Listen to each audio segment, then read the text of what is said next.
So we hear a lot of GBM, a lot of statistics, of this percent, that percent living 5 years or longer. There's another side of this, is that we know that every patient is a statistic of one. Every patient is unique, has a different biology, a different trajectory. And so our next guest is living proof of that.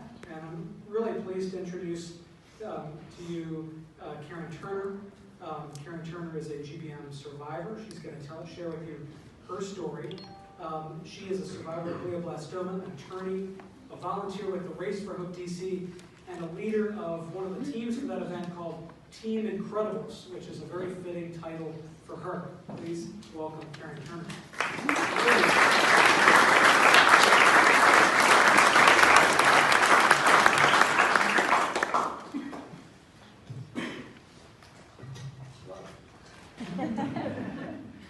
So surviving cancer is easy, but talking in this room. Thank you, David.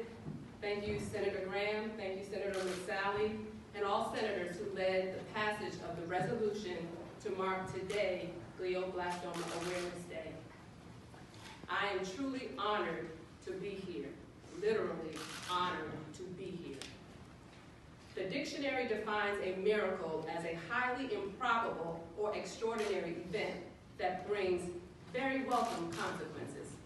Some people say miracles don't happen anymore, but I stand before you today as proof that they do. On December 14, 2011, I was given that fateful diagnosis, stage 4 glioblastoma frontal lobe. That day changed my life and the lives of everybody I knew, and even people that I didn't know. The prognosis, we were told, was grim. Undaunted, however, we remained hopeful and prayerful. I entrusted my life to a remarkable team of experts, and here I am. Still living life fully, nearly 8 years after my diagnosis. I have been given the gift of watching my daughter, who was 14 years old at the time, grow up into a remarkable 22-year-old woman.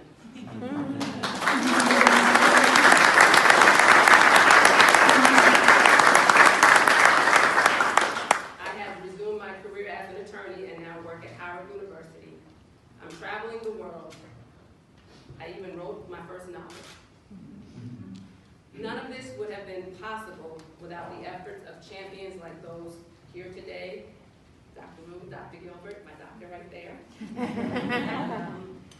I'm just beyond grateful for having been the beneficiary of their hard work. Yes, I am in that 2.6%. But as Langston Hughes wrote, life for me ain't been no crystal stair. It does not end with the last chemotherapy treatment. I see Dr. Wood every 4 months to get a brain scan because GBM is always lurking around the corner. And trust and believe every time I go into her office to await her revealing of what my brain has shown, it's like living it all again. Thank God the story has continued to be good, and I can continue to stand here before you and enjoy my daughter's life. But the work still has to continue.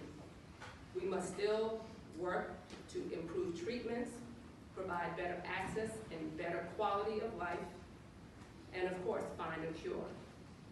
That's why, since 2012, 5 months after my GBM diagnosis, still while I was receiving radiation and chemotherapy, I began participating in the Race for Hope DC and probably became Lauren Bogart's favorite team captain.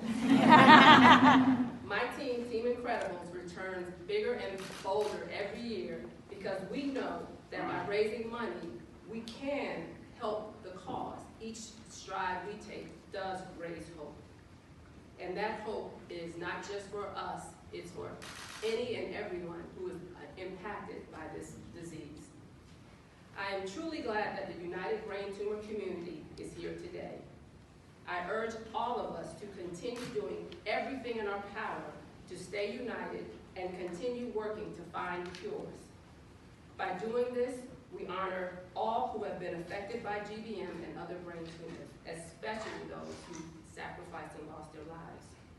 And I know if we stay committed and work together, we can make more miracles happen. Thank you and God bless.